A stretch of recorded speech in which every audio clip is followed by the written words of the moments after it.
Welcome to KRR kitchen. இன்றைக்கி நம்ம கிச்சனில் என்ன ரெசிபி பார்க்க போகிறோன்னா, கிருஷ்ண ஜெயந்தி ஸ்பெஷலாக அவல் லட்டு எப்படி செய்கிறது தான் பார்க்க போகிறோம். இந்த அவல் லட்டு சாமி பிரசாதம் மட்டும் இல்லைங்க, குழந்தைங்க ஸ்நாக்ஸ் கேட்கும் போது டக்குன்னு செஞ்சு கொடுத்துடலாம். ஒரு 10 நிமிஷத்தில் ரொம்ப ஈஸியாக நல்ல சுவையாக செஞ்சு கொடுத்துடலாம். ரொம்ப ஹெல்த்தியான ஸ்நாக்ஸ் ரெசிபியும் கூட. இந்த லட்டு செய்கிறது எப்படின்னு நம்ம வீடியோக்குள்ளே போய் பார்ப்போம். அதுக்கு முன்னாடி நம்ம சேனலை இப்போ தான் ஃபஸ்ட் டைம் பார்க்குறீங்கன்னா சப்ஸ்கிரைப் பண்ணி வச்சுக்கோங்க. கூடவே பெல் சிம்பிள் ப்ரெஸ் பண்ணி ஆளுங்கிற ஆப்ஷனையும் ப்ரெஸ் பண்ணி வச்சுக்கோங்க. அப்போ தான் நான் போகிற வீடியோஸ் எல்லாம் உங்களுக்கு தொடர்ந்து நோட்டிஃபிகேஷனில் ஒன்றுக்கு ஒன்றே கிடச்சிட்டு இருக்கும். இப்போ வாங்க இந்த அவல் லட்டு எப்படி செய்கிறதுன்னு பார்த்துடலாம்.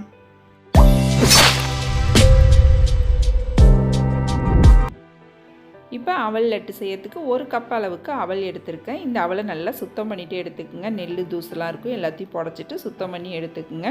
நான் இன்றைக்கி சிவப்பு அவல் எடுத்திருக்கேன். இதுக்கு பதிலாக நீங்கள் வெள்ளை அவலில் கூட செய்யலாம். இந்த அவலை 1 டீஸ்பூன் அளவுக்கு நெய் சேர்த்து நல்லா மொறுமொறுப்பு ஆகிற வரைக்கும் நல்லா வறுத்து எடுத்துக்கங்க. நல்லா ஒரு 5 நிமிஷத்துக்கு அடுப்பு தீயை குறைச்சி வச்சு வறுத்து எடுத்திங்கன்னா நல்லா வறுபட்டு வந்துடும். இப்போ நல்லா வறுபட்டு வந்துருச்சு பாருங்கள். இது நல்லா ஒரு தட்டில் கொட்டி ஆற வச்சு எடுத்துக்குவோம். இது அதே கப்பில் 1 கப் அளவுக்கு தேங்காய் துருவல் ஃப்ரெஷ்ஷாக துருவினதை எடுத்துக்கோங்க. இதில் உள்ள ஈரப்பதம் போகிற அளவுக்கு நல்லா இதையும் வறுத்து எடுத்துக்குவோம். நம்ம இப்போ இது எல்லாத்தையுமே நம்ம ஆற வச்சு எடுத்துக்குவோம். இப்போ பார்த்திங்கன்னா அவல் நல்லா ஆறி வந்துருச்சு. இப்போ நம்ம மிக்ஸி ஜாரில் சேர்த்து அரைச்சி எடுத்துக்குவோம். நல்லா இந்த அளவுக்கு மொறுமொறுப்பாக ஆகிற வரைக்கும் வறுத்து எடுத்துக்கணும் நம்ம. இப்போ இதை மிக்ஸி ஜாரில் சேர்த்துட்டு இது கூடவே ஒரு 3 ஏலக்காய் சேர்த்துக்குவோம். சேர்த்து கொரப்பாக அரைச்சி எடுத்துக்குங்க. நல்லா இந்த அளவுக்கு கொரப்பாக இருக்கிற மாதிரி நல்ல பவுடராக அரைச்சி எடுத்துக்குவோம். இப்போ அதுலேயே நம்ம தேங்காயும் அரைச்சி எடுத்துக்குவோம். பல்ஸில் 1 சுற்று இல்லை 2 சுற்று சுற்றினோம்னா போகும். இதையும் அரைச்சி எடுத்துக்கிட்டாச்சு. இப்போ நம்ம அவல் அளந்த கப்பாலே 3/4 கப் அளவுக்கு நாட்டு சர்க்கரை எடுத்து வச்சுருக்கேன். இது சுத்தமான நாட்டு சர்க்கரை, அதனால் நான் அப்படியே சேர்க்க போகிறேன்.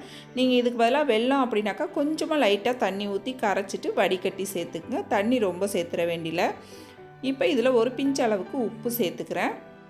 இப்போ அடுப்பில் ஒரு தாளிப்பு பேன் வச்சுக்கோங்க. அதில் ஒரு 2 டீஸ்பூன் அளவுக்கு நெய் சேர்த்துக்குங்க. நெய் நல்லா உருகினதுக்கப்புறம் ஒரு 10 முந்திரி பருப்பு உடச்சி வச்சுருக்கேன். அதை சேர்த்து நல்லா பொன்னிறமாக வர வரைக்கும் வறுத்து எடுத்துக்குவோம். நல்லா இந்த அளவுக்கு வர வரைக்கும் வறுத்து எடுத்துக்குங்க. இப்போ இதை நம்ம எடுத்து வச்சுருக்க அவல் கலவையோடு சேர்த்து நல்லா ஒரு கரண்டி போட்டு கலந்து விட்டுக்குங்க ஃபஸ்ட்டு. அதுக்கப்புறம் கையால் நல்லா ஒத்தாப்பில் கலந்து விட்டுக்குங்க.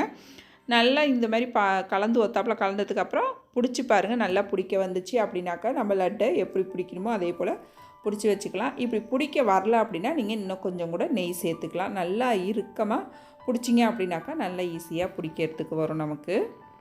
இதே போல் பிடிச்சி எடுத்துக்குவோம் எல்லா லட்டும். இப்போ பாருங்கள், நம்ம லட்டு எல்லாமே ரொம்ப சூப்பராக அருமையாக ரெடி ஆகிடுச்சிங்க. டேஸ்ட்டும் பார்த்திங்கன்னா ரொம்ப சூப்பராக இருக்கும். இந்த லட்டு எல்லாமே நம்ம வறுத்துட்டு அரைச்சி செஞ்சுருக்கிறதுனால நல்லா ஒரு 3லேருந்து 4 நாள் வரைக்கும் வச்சுருந்து சாப்பிட்லாம். ரொம்பவுமே ஆரோக்கியமான இந்த லட்டு ரெசிப்பியை நீங்களும் ட்ரை பண்ணி பாருங்கள். நான் சொன்ன அளவுகளோடு செஞ்சு பாருங்கள். டேஸ்ட் ரொம்பவுமே அருமையாக இருக்கும். செஞ்சு பார்த்துட்டு எப்படி இருக்குன்னு எனக்கு கமெண்ட் பண்ணுங்கள். என்னோடய ரெசிபி பிடிச்சிருந்துன்னா லைக் பண்ணுங்கள், ஷேர் பண்ணுங்கள். மறக்காமல் நம்ம கேஆர்ஆர் கிச்சனை சப்ஸ்கிரைப் பண்ணி வச்சுக்கோங்க. நாளைக்கு வேறொரு ரெசிபியோடு சந்திப்போம். தேங்க்ஸ் ஃபார் வாட்சிங்.